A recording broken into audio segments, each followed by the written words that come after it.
Aaron کا یا بطریق کے مشیر فادر ایرون کا۔ آج قاسم بہت خوش تھا۔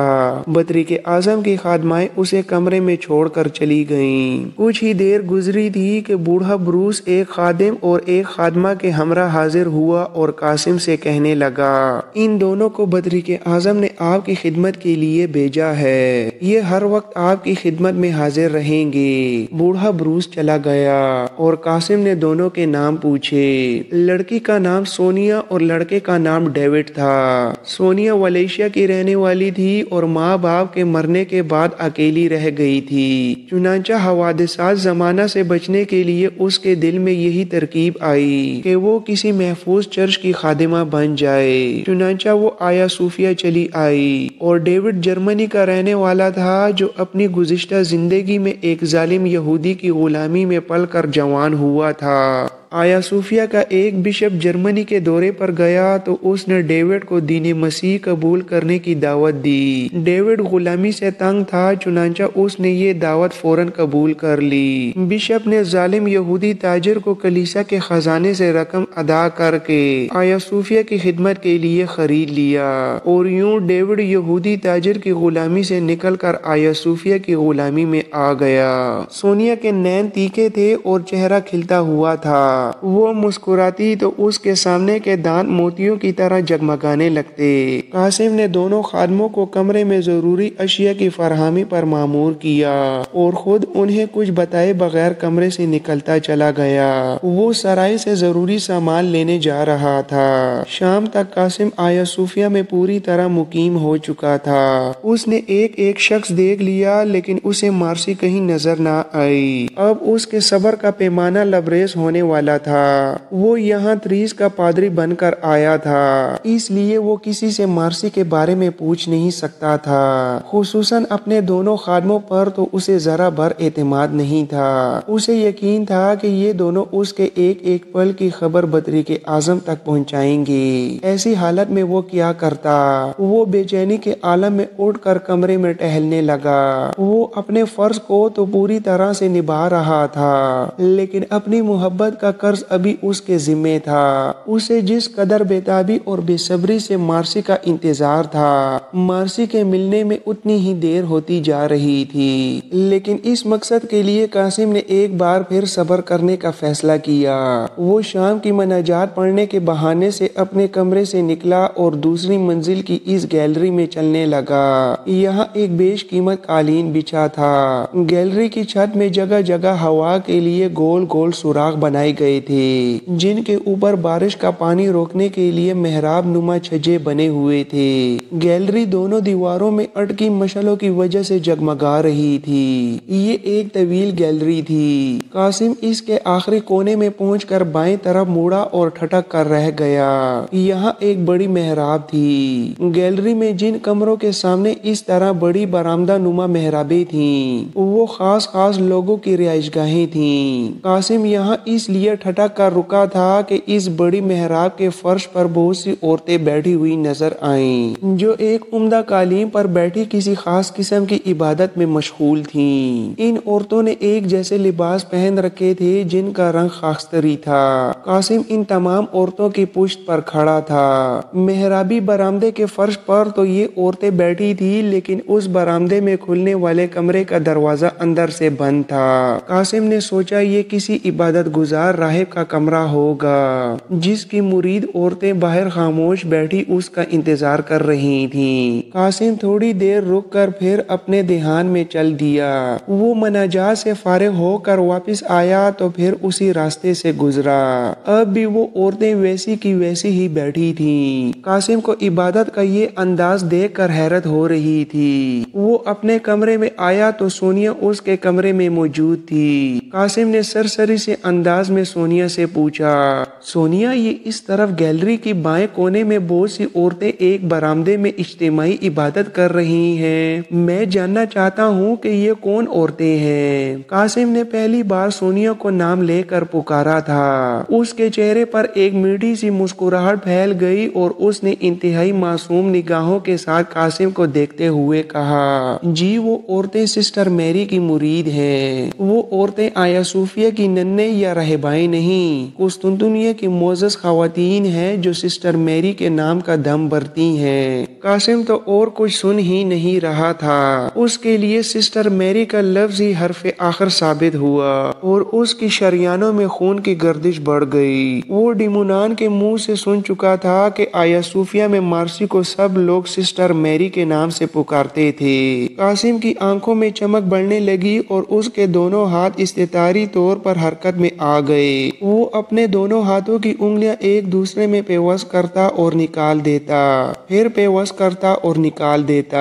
وہ اسی طرح مضطرب رہا اور پھر کچھ دیر بعد اس نے نہ جانے کیوں سونیا کی خوشامد شروع کر دی۔ سونیا، تم اتنی حسین ہو کہ تمہیں کسی مشرقی ملک کی شہزادی ہونا چاہیے تھا۔ تمہاری آنکھوں میں لال بدخشانی جیسی چمک اور ہونٹوں میں گلاب کے پھولوں جیسا گداز ہے۔ میں تمہیں دیکھتا ہوں تو حیران رہ جاتا ہوں کہ خداوند کو تمہیں بنانے کے لیے اتنی روشنیاں جمع کرنی پڑی ہوں گی۔ یہ کسی مرد کا آخری حربہ ہو سکتا تھا، یعنی کسی عورت کو دام فریب میں جکڑنے کا آخری حربہ تھا۔ یہ واقعی آخری حربہ تھا۔ دنیا میں ایک بھی عورت ایسی نہیں جو اپنی تعریف پر خوش نہ ہوتی ہو، تعریف چاہے جھوٹی، غیر متوقع اور بے موقع ہی کیوں نہ ہو۔ بہرحال ہر طور پر عورت کی کمزوری ہے۔ چنانچہ قاسم نے بھی سونیا کی اس کمزوری سے فائدہ اٹھایا۔ قاسم کی زبان سے اس قدر اچانک اور بے ساختہ تعریف سن کر سونیا لذت پذیرائی کے نشے میں جھوم گئی۔ اس کی آنکھوں میں یکلخت سرخ سرخ ڈورے تیرنے لگے اور جس میں تعریفی الفاظ نے سرشاری کا رس گھول دیا۔ اس کا ایک ہاتھ بے ساختہ اپنے دل پر جا پڑا۔ وہ کچھ کہنا چاہتی تھی لیکن اس کی زبان لڑکھڑانے لگی۔ وہ قاسم سے یہی کہنا چاہتی تھی کہ آپ چپ کیوں کر گئے، بولیے نا اور بولیے، بلکہ بولتے رہیں۔ قاسم جیسا وجیح الہی اور حسین مرد قسمت والیوں کی تعریف کر سکتا تھا۔ سونیا نے اپنی قسمت پر ناز کرنا شروع کر دیا۔ قاسم نے اس کی ہیجانی کیفیت دیکھی تو سمجھ گیا کہ تیر ٹھیک نشانے پر بیٹھا ہے۔ چنانچہ اپنے کارآمد حربے کا اثر دیکھنے کے لیے قاسم نے کہا، سونیا تم بہت حسین ہو اور حسین چہرے جھوٹ بولتے اچھے نہیں لگتے۔ مجھے سچ سچ بتاؤ، میری خدمت کرنے سے پہلے بدرک اعظم نے تمہیں کیا ہدایات دیں؟ اب سونیا موم کی طرح پگھل چکی تھی۔ وہ بھلا قاسم سے کیسے کچھ چھپا سکتی تھی؟ چنانچہ اس نے فی الفور بتا دیا کہ واقعتاً بدرک اعظم نے اسے قاسم کی جاسوسی کے لیے مقرر کیا تھا۔ قاسم دل ہی دل میں اپنے آپ کو داد دینے لگا۔